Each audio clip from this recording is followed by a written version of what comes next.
A manera introductoria tenemos que recordar que el páncreas es una glándula endocrina tanto como exócrina. El páncreas es un órgano que es sólido, yace en posición transversa dentro del retroperitoneo, en un plano que está dentro del epigastrio. También está firmemente fijo mediante inserciones fibrosas en posición anterior a la parte suprarrenal de la aorta y la primera y segunda vértebra lumbar.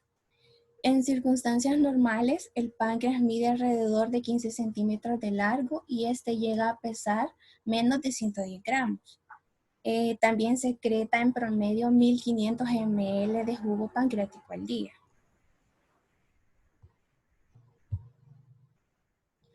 Para recordar la anatomía, tenemos aquí en la siguiente imagen, el páncreas se divide en lo que son 4 partes principales: su cabeza, el cuello, el cuerpo y la cola. La cabeza del páncreas es la parte más gruesa de la glándula.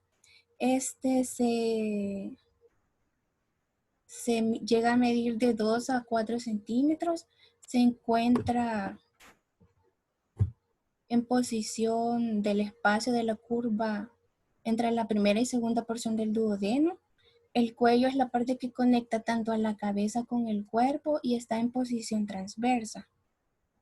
El cuerpo está situado en el espacio retroperitoneal y está limitado en la parte superior por la arteria esplénica y en la posición inferior por la vena esplénica.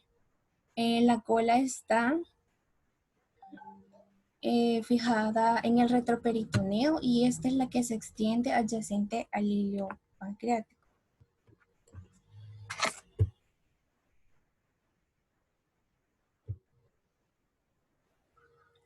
La pancreatitis aguda se define según el libro de Hammer como el síndrome clínico que se produce por la inflamación y la autodigestión destructiva de las células del páncreas y los tejidos pancreáticos. Cuando hablamos de autodigestión pancreática es el término que se utiliza más en la actualidad, puesto que se dice de que una pancreatitis siempre se va a acompañar principalmente por un proceso previo a la liberación o un escape de las enzimas que libera el páncreas. Hay que recordar que el páncreas libera tanto enzimas activadas como inactivadas. Dentro de las enzimas activadas tenemos lo que son la lipasa, la amilasa, la ribonucleasa. Y dentro de las enzimas no activadas, o que también se llaman zimógenos, tenemos el tripsinógeno y la fosfolipasa. El tripsinógeno se activa en el duodeno mediante la enterocinasa. Cuando el tripsinógeno se vuelve a tripsina, es cuando este desencadena las reacciones de inflamación en el páncreas, ocasionando la lesión. En la etiología tenemos que la pancreatitis aguda tiene muchas causas, pero en todos los casos hay un escape de enzimas proteolíticas activadas desde los conductos, lo cual provoca la lesión, ya sea inflamación, necrosis local del tejido y en algunos casos infección.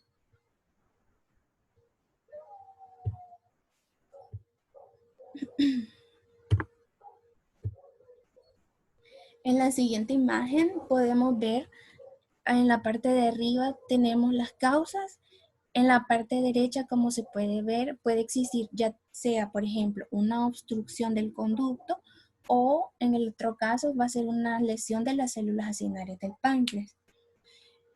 Dentro de los mecanismos siempre va a haber una inflamación, un edema, puede haber isquemia en caso de que la pancreatitis ya sea más avanzada. En los ejemplos de la obstrucción, como podemos ver en la imagen, está la colelitiasis, ya también sea una obstrucción de la ampolla o alcoholismo crónico. Y dentro de las lesiones que van a ser propias de la célula acinar, tenemos lo que son el alcohol, los fármacos, traumatismos postquirúrgicos, también procesos de isquemia o ya sean virus. Estos procesos siempre van a liberar las enzimas activadas, como lo es la tripsina. Esta va a estar encargada de liberar las citocinas dentro de las células acinales. Como vemos en la parte inferior, vamos a tener los siguientes tipos de lesiones, como son el edema, inflamación, También vamos a tener proteólisis a cargo de la proteasa, la lipasa y la fosfolipasa pueden dar esteatonecrosis y la elastina una hemorragia pancreática.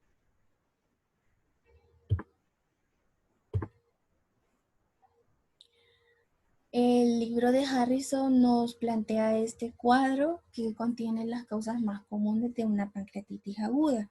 Los cálculos vesiculares, estos van a estar generando lo que es una obstrucción del conducto, por lo cual generaría una acumulación de las enzimas dentro de las células acinares, mediante que en una situación normal estas enzimas siempre salen por el conducto.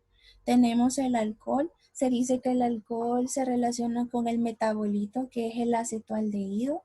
Este se dice de que puede tener dos mecanismos, uno que es produciendo una toxicidad dentro del páncreas o activando el tripsinógeno que provocaría la inflamación. La hipertrigliceridemia, esta se relaciona con los ácidos grasos libres que son proporcionados por los triglicéridos cuando estos se activan dentro de las células acinares por medio de la lipasa, produce lo que es la inflamación. Tenemos también la colangiopancreatografía retrógrada endoscópica, el traumatismo y los estados ulteriores a operaciones. Estos tres factores van a influir en una pancreatitis aguda, produciendo una inflamación y son luego de procesos quirúrgicos. Y también tenemos los fármacos. Los fármacos se dice que no tienen un mecanismo específico por el cual se relaciona, sino que solo son predisponentes a una pancreatitis aguda. Dentro de las causas poco comunes de la pancreatitis aguda tenemos el cáncer de páncreas, las conjuntivopatías, la hipercalcemia, el, el páncreas dividido, tenemos la pancreatitis hereditaria, la fibrosis quística, la insuficiencia renal y las infecciones. Se dice que el cáncer de páncreas puede producir una pancreatitis debido a la metástasis del tejido, haciendo un páncreas disfuncional. La hipercalcemia dice de que los niveles séricos de calcio producen lo que es un proceso inflamatorio, o también se relaciona con la activación del tripsinógeno dentro del conducto. La pancreatitis hereditaria, existe una mutación en el gen que activa el tripsinógeno. El páncreas dividido es una malformación congénita en la cual la ampolla de Vater se encuentra con estenosis, lo que provoca que las enzimas no sean liberadas y se acumulen dentro de los acinares pancreáticos. Las infecciones por, como por parotiditis, infección por virus Coxsackie y parásitos. Generalmente dice de que las infecciones se asocian a la pancreatitis aguda, principalmente en personas que son portadores de VIH, y la inflamación del páncreas está relacionada en sí con el abuso de los fármacos para erradicar las infecciones. Y también es importante que el libro menciona que dentro de las causas a considerar en pacientes con crisis repetitivas de páncreas, pero que no tienen una causa identificada, van a ser los fármacos o drogas, el abuso de alcohol, problemas metabólicos como la hipertrigliceridemia o la hipercalcemia, causas anatómicas como el páncreas dividido, también el cáncer pancreático o algún otro tipo de neoplasia. Dentro de los factores de riesgo más importantes que tenemos para desarrollar la pancreatitis, tenemos lo que es la obesidad. La obesidad la vamos a relacionar con los niveles altos de colesterol. También tenemos lo que son las obstrucciones de los conductos biliares, como son los cálculos. El alcoholismo siempre se va a decir que está asociado principalmente a la pancreatitis aguda, pero el alcoholismo tiene que ser en la persona de tipo crónico. También tenemos lo que es la edad. La pancreatitis se genera siempre en personas mayores de 60 años. Y la clasificación de la pancreatitis aguda según su intensidad se va a dividir en tres, lo que es leve, moderadamente grave y grave. En la clasificación leve vamos a tener que no hay fallo de órganos y no hay complicaciones sistémicas o locales. Se dice que esta generalmente cede por sí sola alrededor de 24 horas, aunque pueden reanudarse los episodios de pancreatitis aguda cuando el paciente no sigue una dieta baja en grasa. También tenemos la clasificación moderadamente grave. Esta dice que tiene que cumplir con los siguientes factores el paciente, como va a ser una insuficiencia pasajera de órganos, que esta va a mostrar una resolución en lo que es menos de 48 horas. Van a haber complicaciones locales o sistémicas, pero sin que exista una falla persistente de órganos. Y tenemos la clasificación grave, que esta dice que existe falla ya de órganos y es persistente. Esta generalmente es por más de 48 horas, incluso de 3 a 6 semanas. También va a haber una falla ya sea uniorgánica o multiorgánica. Dentro de la epidemiología tenemos que la incidencia es por cada 100.000 personas, asciende de 10 a 46 casos por año. Se dice que es 3 veces más frecuente en personas de raza negra, y en cuanto al sexo es más frecuente en hombres si la causa está relacionada con el alcoholismo crónico, y en las mujeres si está relacionado con patologías de la vía biliar. La pancreatitis ocasiona una mortalidad aguda leve aproximadamente en el 80% de los casos. La mortalidad de la pancreatitis aguda tiene dos picos, lo que son tanto la mortalidad precoz, que va a ser siempre y cuando sea dentro de los primeros 6 días del ingreso del paciente, y mortalidad tardía, que va a ser después de ese plazo.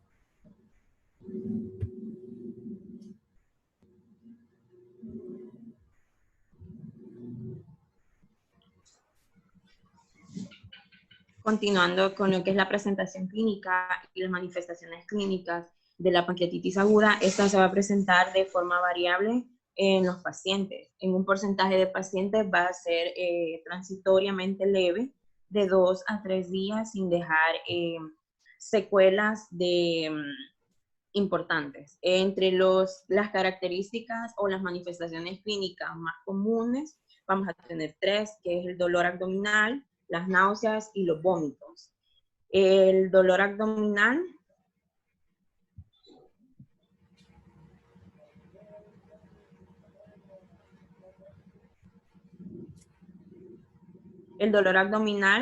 generalmente va a ser un dolor punzante, agudo, profundo, que muchas veces se puede irradiar a la espalda, al epigastrio, al dorso, también se puede irradiar a los flancos y al vientre bajo.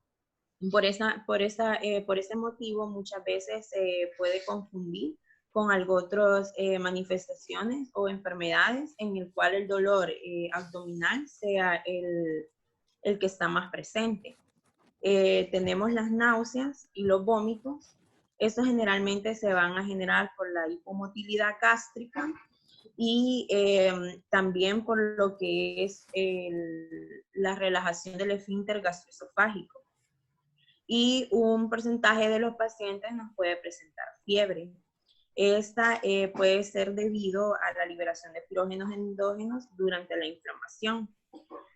Pero esta fiebre, si persiste por más de 4 a 5 días, o tienes pículas de 40 grados centígrados, entonces vamos a lo que es sospechar una pancreatitis infecciosa. El paciente también puede presentar angustia, ansiedad, taquicardia e hipotensión. Entonces, ¿cómo va a ser la presentación clínica de un paciente? Va a ser un paciente con un dolor agudo, con distensión abdominal, el cual se va a posicionar con la flexión del torso hacia adelante y porque va a buscar la mejoría de su dolor buscando una posición diferente. Va a ser un paciente que va a andar angustioso, que se va a ver también que va a tener muchas náuseas, vómitos, y va a ser un paciente que no va a estar tranquilo, va a ser un paciente que va a estar en mucho movimiento porque no haya la manera de calmar su dolor. Y podemos también encontrar lo que es la taquicardia y hipotensión debido también a las manifestaciones anteriores. También podemos encontrar dos signos característicos, pero eso lo vamos a encontrar cuando la pancreatitis se nos ha hecho una pancreatitis aguda grave. Entonces, y el páncreas ha llegado hasta el punto de causar hemorragia, y vamos a tener estos signos característicos que se llama Hastel-Pulling, que es una equimosis periumbilical. Puede ser periumbilical, puede ser superior, inferior, derecha o izquierdo al ombligo. Y vamos a ver estas manchas que son azulosas, verdosas o decía violáceas cerca del ombligo. También tenemos lo que es el signo de Great Turner, que van a ser equimosis en los flancos tanto derecho o izquierdo, o se puede presentar en un solo flanco y se va a ver de la siguiente manera. Pero para hablar un poco de lo que es la fisiopatología, les voy a explicar un poco de la fisiología. Si ustedes ven acá, este es el páncreas con su conducto principal, que es el conducto de Wilson. Este es el encargado pues, de llevar lo que es el jugo pancreático hacia el duodeno de manera fisiológica normal. Si acercamos una rama del conducto de Wilson, vamos a tener lo que es esta imagen agrandada, que son los acinos pancreáticos. Estos acinos pancreáticos van a tener ciertas células, que estas células se van a encargar de lo que es la secreción de enzimas y de bicarbonato, de iones y de aguas. Entre estas vamos a tener las células centrocinares, que son estas que se ven marcadas acá, azulitas, no las del conducto intercalado, sino las que están acá, que estoy marcando con el puntero. Estas son las que se encargan de la secreción de iones, agua y bicarbonato. ¿Para qué nos va a servir ese bicarbonato? Puesto que cuando el quimo llega al estómago, este se ve envuelto y se ve relacionado con lo que son las secreciones gástricas, que son ácidas. Cuando llega al duodeno, entonces vamos a necesitar que este pH ácido se torne un pH neutro para que las enzimas pancreáticas puedan ejercer su función. Entonces las células centroacinares son las que se van a encargar de eso. También tenemos aquí cerca de la lámina basal las células acinares y los gránulos imógenos. Esos son los que se encargan de la secreción de enzimas. Las enzimas que se van a secretar de lo que es los acinos pancreáticos vamos a tener diferentes. Entre estas tenemos las enzimas amilíticas, como lo es la amilasa, que estas nos van a degradar lo que son carbohidratos. Nos van a degradar el almidón hasta un oligosacárido. Tenemos también las enzimas lipofílicas, que son las que se encargan de la degradación de las grasas. Y entre estas tenemos la lipasa, la colesterol esterasa y la fosfolipasa A2. También tenemos lo que son las enzimas proteolíticas, que se van a encargar o actúan sobre los péptidos internos en las proteínas o en los polipéptidos. Entre estas tenemos lo que son las endopeptidasas y las exopeptidasas. Entre estas como la tripsina, la quimotripsina, la carboxipeptidasa. Ahora, como decía mi compañero anterior, algunas enzimas se secretan activadas y otras pues tienen que activarse cuando llegan al duodeno. Entre estos tenemos el tripsinógeno, el quimotripsinógeno, la proelastasa y la carboxipeptidasa. Pero la que nos va a causar la mayor parte de lesión es la tripsina, porque es la primera en activarse y ella desencadena una cascada de activación de las demás enzimas. Todo esto va a ser, lo van a realizar junto con la secretina, que cuando el quimo llega al estómago, esta secretina envía las señales a las células centrocinares del páncreas para que se libere lo que es el bicarbonato, el agua y los electrolitos para formar el jugo pancreático. Y la colecistocinina, que está en el duodeno, es la que nos va a enviar la señal a las células acinares para que se liberen las enzimas. La fisiopatología. Mi compañera mencionaba las causas, entre esas pues vamos a tener lo que es las principales, que sería la obstrucción o las enfermedades de las vías biliares, y vamos a tener también lo que es las enfermedades alcohólicas, son las dos más comunes que nos pueden desarrollar pancreatitis.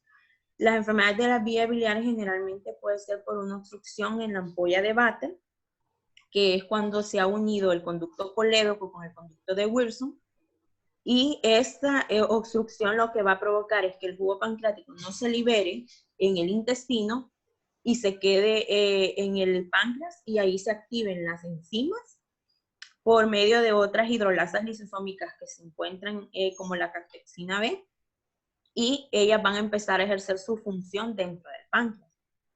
Eso puede ser causado, como les decía, por un cálculo biliar o por microlitiasis o lodo biliar, que de igual manera obstruye el conducto o la ampolla de Vatel, perdón. Tenemos lo que es el abuso de alcohol. No se conoce en sí la fisiopatología de cómo el alcohol afecta al páncreas, pero se tienen dos posibles causas. Una es que el alcohol ejerce un efecto directo tóxico sobre las células acinales, provocando de que éstas activen lo que son las enzimas. Y la otra opción es que puede que el alcohol provoque un espasmo del esfínter de Oddi, lo que evita de igual manera que el jugo pancreático pase al duodeno. Tenemos otras causas como los fármacos, los traumatismos, los tumores, infecciones bacterianas, virus y parasitarias. Entre las parasitarias, la más importante es las Ascaris lumbricoides, ya que una lombriz de las Ascaris lumbricoides puede viajar a través del duodeno y alojarse en lo que es el conducto de Wilson y provocar una obstrucción, y de igual manera hacer que el jugo pancreático active sus enzimas dentro del páncreas y empiece a ejercer su acción.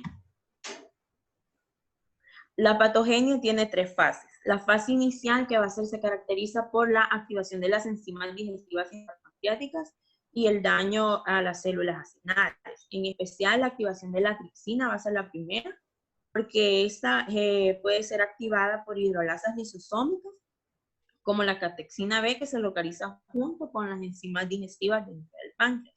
La segunda fase es la que comprende la activación o la quimiotracción y el secuestro de leucocitos y macrófagos en el páncreas, con lo cual se intensifica la reacción inflamatoria que se va a dar dentro del páncreas. Y la tercera fase, que es la fase, proviene de los efectos de las enzimas proteolíticas y citocinas activadas liberadas por el páncreas inflamado en los órganos. Estas enzimas y citocinas ya activadas van a digerir la membrana celular y van a causar proteólisis, edema, hemorragia intersticial, daño vascular, necrosis de la variedad coagulativa, grasa y de células parenquimatosas. Pero ¿cómo la va a hacer? Bueno, primero los factores causales que van a dañar las células acinales del páncreas van a causar activación de la tripsina. Esta tripsina va a activar las demás enzimas como el quimotripsinógeno, que va a causar edema y daño vascular. Luego también puede activar la elastasa, que lo que va a hacer es dañar las paredes de los vasos, provocando así una hemorragia y daño también vascular. También puede activar la fosfolipasa A2, que lo que va luego es activar el ácido araquidónico, que posteriormente puede activar las prostaglandinas, los leucotrenos, y que van a aumentar la inflamación y pueden dañar de igual manera lo que es el parénquima del páncreas y provocar una necrosis por coagulación.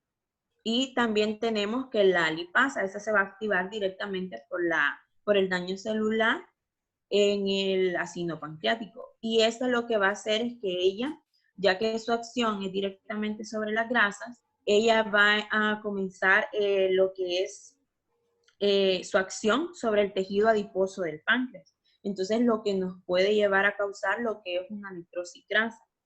Cuando estas enzimas son liberadas al torrente sanguíneo ya activado, eso nos puede producir efectos en otros sistemas o en otros organismos. Entonces podemos tener una falla multiorgánica provocada muchas veces por lo que es este daño en el páncreas.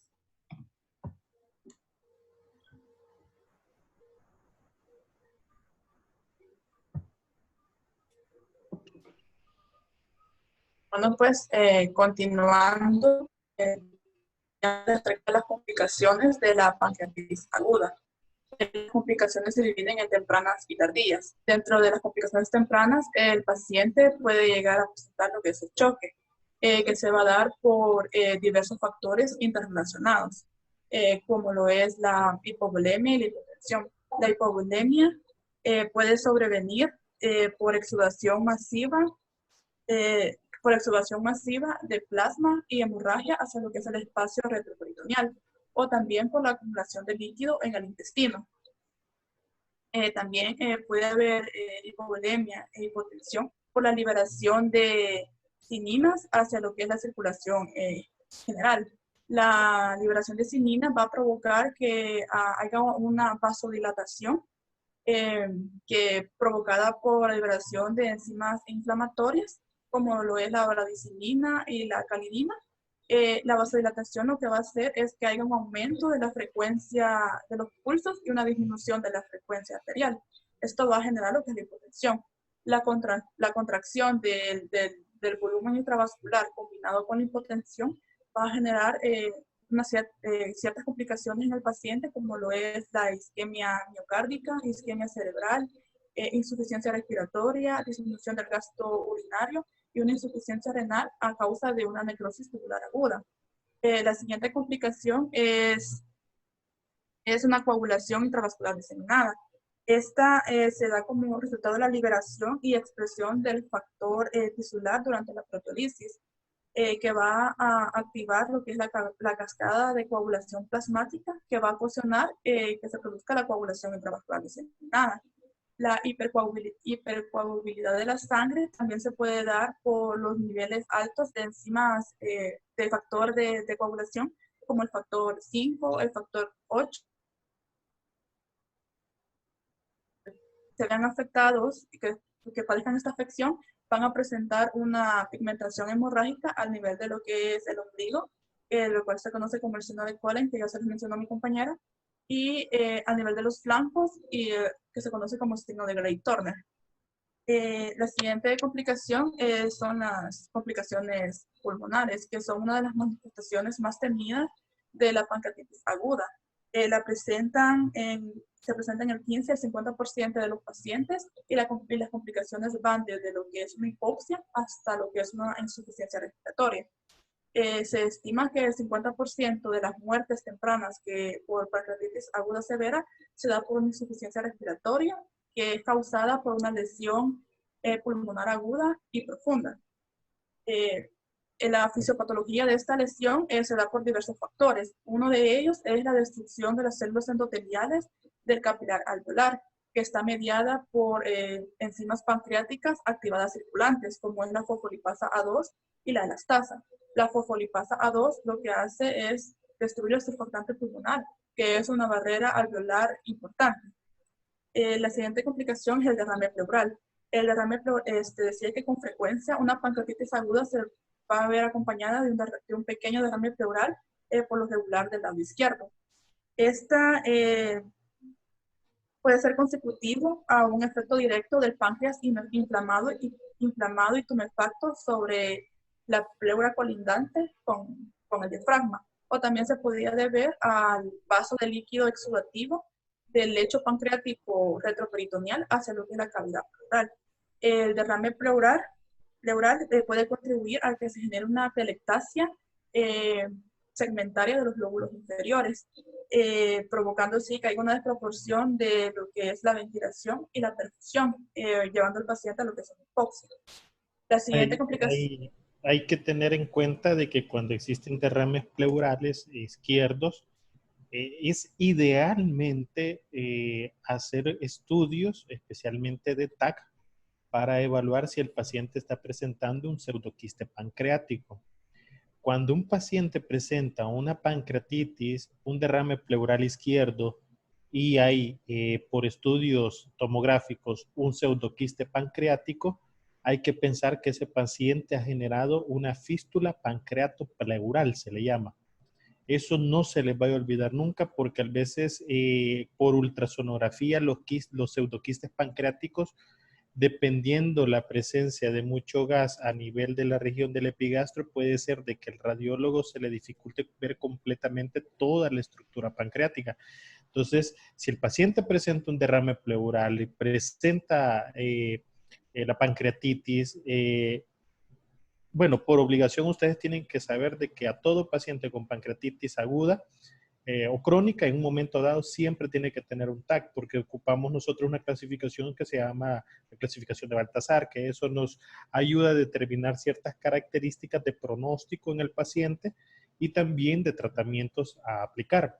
El TAC nos va a determinar si existe un pseudoquiste pancreático. Recuerden, es porque si hay un pseudoquiste pancreático, derrame pleural y pancreatitis, piensen en una fístula pancreatopleural. Y si tienen paciente una fístula pancreatopleural, tienen que recordar ustedes que significa que hay una comunicación directa entre la cavidad abdominal y la cavidad pleural, pulmonar. Dele, profe. La siguiente complicación es una necrosis pancreática. La necrosis se presenta en el 10 al 20% de los pacientes y presenta una mortalidad del 15 al 20% de ellos. La necrosis pancreática puede ser estéril o infectada. La necrosis pancreática estéril por lo general se resuelve mediante una aspiración percutánea y por lo general no va a requerir de una intervención quirúrgica siempre y cuando sea acompañada de una evolución clínica favorable. Mientras que la necrosis pancreática infectada es cuando hay una infección del tejido necrótico, del páncreas inflamado o de sus alrededores. Esta necrosis pancreática se puede presentar de 1 o 2 o más semanas después del inicio de los síntomas. Es una complicación también temida porque representa del 20 al 50% de la mortalidad y es una indicación para realizar una desfibrilación o un drenaje quirúrgico. La siguiente complicación es una acumulación aguda de líquido peripancreático, que es una acumulación de líquido pancreático rico en enzimas, que se presenta 48 horas después del inicio de los síntomas. Suele confundirse o llamarse erróneamente pseudoquiste pancreático, pero la mayoría de la acumulación de líquido peripancreático suele resolverse por sí solo y solo del 10 al 15% evoluciona hacia lo que es un pseudoquiste pancreático con sus complicaciones. Ahora, dentro de las complicaciones tardías, el pseudoquiste pancreático se diferencia de la acumulación porque el pseudoquiste persiste durante 4 o 6 semanas después del inicio de los síntomas. El pseudoquiste es una cavidad que no está recubierta por tejido epitelial y está compuesto por pus, sangre, plasma y jugo pancreático. La complicación del pseudoquiste pancreático es que al ir creciendo y no tener dónde drenarse, va a ir comprimiendo las regiones anatómicas adyacentes. Puede llegar a comprimir lo que es la vena porta, causando una hipertensión portal, comprimir el colédoco, causando ictericia o colangitis, y puede comprimir el intestino, causando una disminución de la salida gástrica y de la salida intestinal. El pseudoquiste pancreático también suele resolver de manera espontánea y de no ser así, se recurre a lo que es un drenaje quirúrgico. El acceso pancreático es similar a lo que es un pseudoquiste pancreático porque también es una acumulación de líquido infectado dentro del páncreas y también suele denominarse un pseudoquiste pancreático. Y al igual que el pseudoquiste también se resuelve de manera espontánea o si no se recurre al drenaje quirúrgico. La citis pancreática es cuando hay una comunicación directa del conducto pancreático con lo que es la cavidad peritoneal. Cuando no se trata, cuando hay una citis sin tratar, puede generar en el paciente complicaciones como lo que es el derrame pleural o necrosis de la grasa subcutánea. La última complicación son las fístulas pancreáticas. Las fístulas pancreáticas es cuando hay una ruptura del conducto pancreático y pues debe sospecharse en aquellos pacientes que padezcan de derrames pleurales o ascitis pancreática. Las fístulas pueden ser internas o externas. Las fístulas internas es cuando hay comunicación con lo que es la cavidad pleural, con el pericardio, con el colon, con el intestino delgado y con las vías biliares. Y una fístula externa es cuando drena a través de la piel.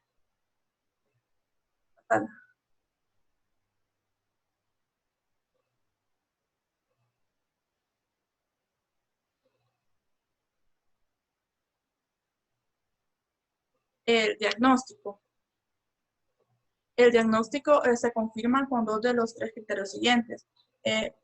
Con dolor típico en el epigastrio que se irradia hacia el dorso, con incremento de 3 o más tantos del nivel de lipasa o amilasa sérica o ambas, y con signos confirmatorios de pancreatitis aguda en estudios imagenológicos tomográficos del abdomen. Las personas también pueden presentar náuseas, vómitos, fiebre, taquicardia y datos anormales en la exploración abdominal. También en los estudios de laboratorio se identifica lo que es leucocitosis, hipocalcemia e hiperglucemia.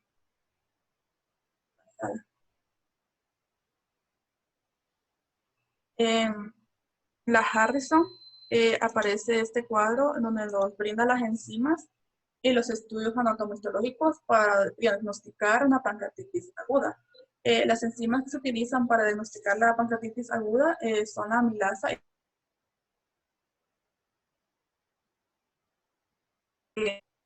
se ven aumentados su concentración a las pocas horas después de haber iniciado un episodio de pancreatitis aguda. Pero sus valores vuelven a normalizarse después de 48 a 72 horas, aún los síntomas, aún cuando los síntomas puedan continuar. La sensibilidad sérica a la pancreatitis es del 70 al 95%, y lo que es la amilasa no es específica para la pancreatitis aguda porque también puede estar elevada en otras patologías. Lo que es la lipasa sérica sí se utiliza como una enzima preferida para el diagnóstico de pancreatitis aguda. Sus concentraciones se ven elevadas 72 horas después del inicio de un episodio de pancreatitis aguda. Tiene una sensibilidad del 85%, es más específica para la pancreatitis aguda y sus valores se normalizan con mucho mayor lentitud a lo que lo hace la amilasa sérica. Dentro de los estudios anatomopatológicos, los exámenes que se dejan o los que se utilizan para la pancreatitis aguda son la radiografía, la tomografía computarizada y la ecografía.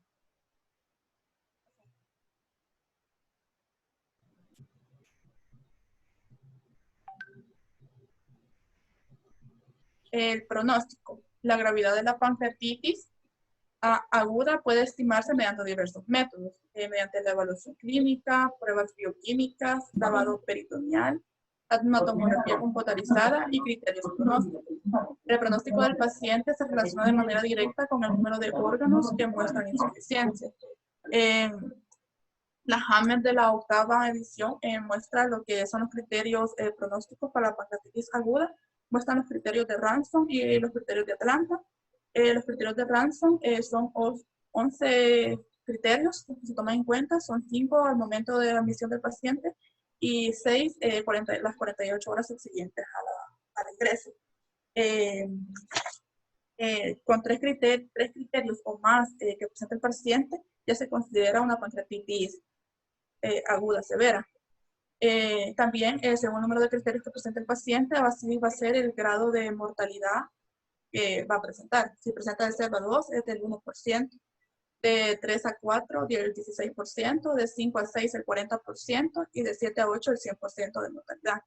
En la clasificación de Atlanta clasifica la pancreatitis aguda en la fase temprana, en donde se muestran los signos del síndrome de respuesta inflamatoria sistémica, en donde se va a evaluar la frecuencia cardíaca, la temperatura corporal, los leucocitos y las respiraciones. Y también la clasifica según los grados de severidad, la severidad, que ya también se les explicaron mis compañeras, lo clasifica en la pancreatitis leve, en donde no hay falla orgánica, y también en donde no hay complicaciones locales ni sistémicas. También la clasifican como una pancreatitis moderadamente severa, donde puede haber falla orgánica, pero que se resuelve a las 48 horas, o complicaciones locales y sistémicas, pero sin falla orgánica persistente. Y también la tercera clasificación es la pancreatitis aguda severa, en donde ya hay falla orgánica mayor a 48 horas, ya sea en un órgano o en múltiples órganos.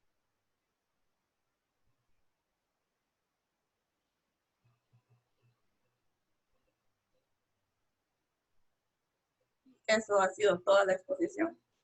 Gracias por su atención.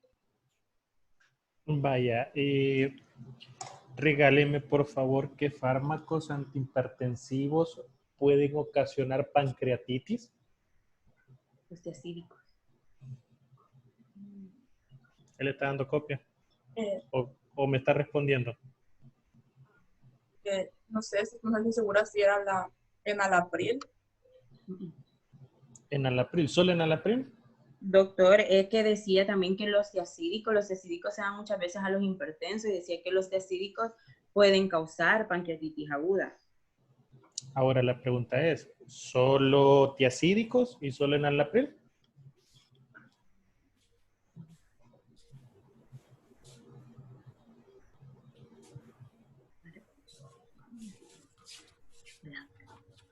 En honor al tiempo, porque ya van a aparecer el tiempo límite, están asociados no solo en anapril, sino que casi la mayoría de IECAS. Hay un estudio científico también que demuestra de que los tiacídicos, es cierto, pueden dar pancreatitis. Está también el asociamiento de la furosemida, no se les olvide. Y hay esto, aunque no es antihipertensivo, pero le tienen que poner atención. Existe un artículo que fue publicado, si no me equivoco, allá por el 2015 en el JAMA, donde se hacía una mención de que los pacientes que estuvieron utilizando amiodarona por más de 12 meses presentaron una mayor incidencia de pancreatitis. No estoy seguro, ustedes pueden revisar, es el JAMA, creo yo, del año 2015, y si no me equivoco fue por marzo. No estoy, la verdad, completamente seguro. Pero sí salió ese estudio científico donde se mencionaba de que las personas que tenían fibrilación auricular no valvular y que, según lo que yo recuerdo, habían estado ingresados, versus los pacientes que habían estado en control, se hizo una comparación con el uso de amiodarona y se vio de que el uso de amiodarona estaba con una predisposición mucho mayor con pancreatitis. Entonces, no solo se vayan a quedar pensando de que solo es enalapril, sino que está lisinopril, está remipril, está captopril, está la furosemida, está la tiacídicos y todos esos fármacos. Es bien engorroso esa situación. Ahora bien, otra pregunta. Aparte de la ascariasis, ¿qué otros parásitos nos pueden ocasionar pancreatitis? Y especialmente en los pacientes con VIH le tienen que poner atención.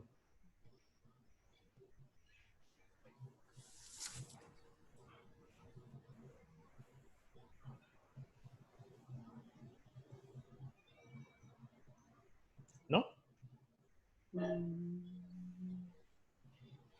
Es la criptosporidiosis, si no me trabe la lengua. La criptosporidiosis es una enfermedad parasitaria. Si ustedes recuerdan, es por el Cryptosporidium, especialmente por alimentos contaminados y agua, si no me queda la cabeza. Es un parásito oportunista, y especialmente en los pacientes que son VIH, hay que tenerle mucho cuidado. Ahora, ¿qué otro qué otro parásito nos puede ocasionar? Está asociado a la toxoplasmosis. No se les olvide, criptosporidiosis, toxoplasmosis, que son infecciones oportunistas en pacientes con VIH, nos pueden desencadenar una pancreatitis. Ahora, tengo una pregunta bastante especial. Existe, por ejemplo, bueno, veámoslo desde el punto de vista siguiente. ¿Por qué el páncreas divisum me puede ocasionar una pancreatitis? Es porque es una malformación congénita en la cual la ampolla de Vater se encuentra como reducida, puesto que el páncreas como que cambia su anatomía y la parte más ancha, que es la cabeza, no se encuentra así. En realidad, hasta yo donde yo recuerdo, no sé, lo van a revisar ustedes, es causada por la ausencia de una fusión entre el conducto ductual dorsal y el conducto ductual ventral. Eso no se les olvide. Pancreatitis es bien bonita y no se les vaya a olvidar. Ahora, pregunta también, referente al alcoholismo, ¿cuánto tiempo ustedes, digamos, un paciente alcohólico, a los cuántos años ustedes considerarían que podría presentar el primer caso de pancreatitis y qué cantidad de alcohol tiene que ingerir por día para pensar que el paciente tiene un alto riesgo de pancreatitis? ¿Cuánto tiempo tiene que ocurrir? ¿Y con cuántos gramos de alcohol por día el paciente puede llegar a presentar pancreatitis? Porque ustedes van a ver el montón de personas que ven, pues más ahorita, por ejemplo, la cuarentena, las ventas de licores se han disparado, ustedes ven el montón de personas en las calles indigentes que beben, entonces ellos ven grandes cantidades. ¿Con cuánto ustedes esperarían de una ingesta diaria de alcohol y cuánto tiempo ustedes, en años, ustedes podrían decir este paciente tiene un alto riesgo de presentar pancreatitis por el dolor que trae? Porque ya bebió tantos años y porque él consume tantos gramos de alcohol por día. Sí, doctor, yo busqué, ¿verdad?, la cantidad de alcohol y decía que no había especificidad para eso, debido a que muchos pacientes que son alcohólicos crónicos no siempre desarrollan pancreatitis. Y muchas veces, o sea, tiene que pasar muchísimo tiempo y tienen que ingerir una gran cantidad para que desarrolle pancreatitis, pero sí no decía una cantidad específica o cuánto tiempo la persona tenía que haber ingerido alcohol para poder desarrollar la pancreatitis. En realidad, ustedes tienen que aprender a hablar sobre medicina basada en la evidencia. Y lo que no lo han leído, tengan cuidado en no mencionarlo. En un artículo del 2016, no, perdón, creo que 2013, si no me equivoco, de los Anales de Medicina Interna, sí salió un estudio científico donde decía de que las personas que bebían más de 5 años alcohol y más de 50 gramos por día, las personas tienen un alto riesgo de presentar pancreatitis. O sea, básense en medicina basada en la evidencia, si no van a estar como los que están ahorita dirigiendo la pandemia en este país, a lo que yo creo y a mí se me ronca la gana. Básense en medicina basada en la evidencia. También hay otros estudios científicos, o solo que ese sí no me acuerdo si es del año 2008, 2009, de la revista del Journal de Americano de Epidemiología, donde mencionaban que una ingesta de licor, y también, ¿cómo se llama?, de 35 a 48 bebidas por semana, el riesgo aumentaba bastante alto. Y conforme la persona bebía más de 48 bebidas por semana, aunque no me recuerdo la cantidad en sí, me imagino que son botellas, la persona tenía una alta incidencia de alcoholismo, perdón, una alta incidencia de pancreatitis. Pero también hay otros estudios científicos que hablan, por ejemplo, en el 2013, si no me falla la cabeza, en la revista creo que fue en la revista mundial de gastroenterología, salió un artículo también donde mencionaba lo mismo que mencionaba el artículo de los Anales de Medicina Interna, solo que ellos demostraron de que era de 50 a 80 gramos por día de alcohol. O sea, ustedes tienen que ir a conocer cuántos gramos está bebiendo una persona y cuál es la cantidad. Eso se lo van a enseñar en semiología. Ok, bastante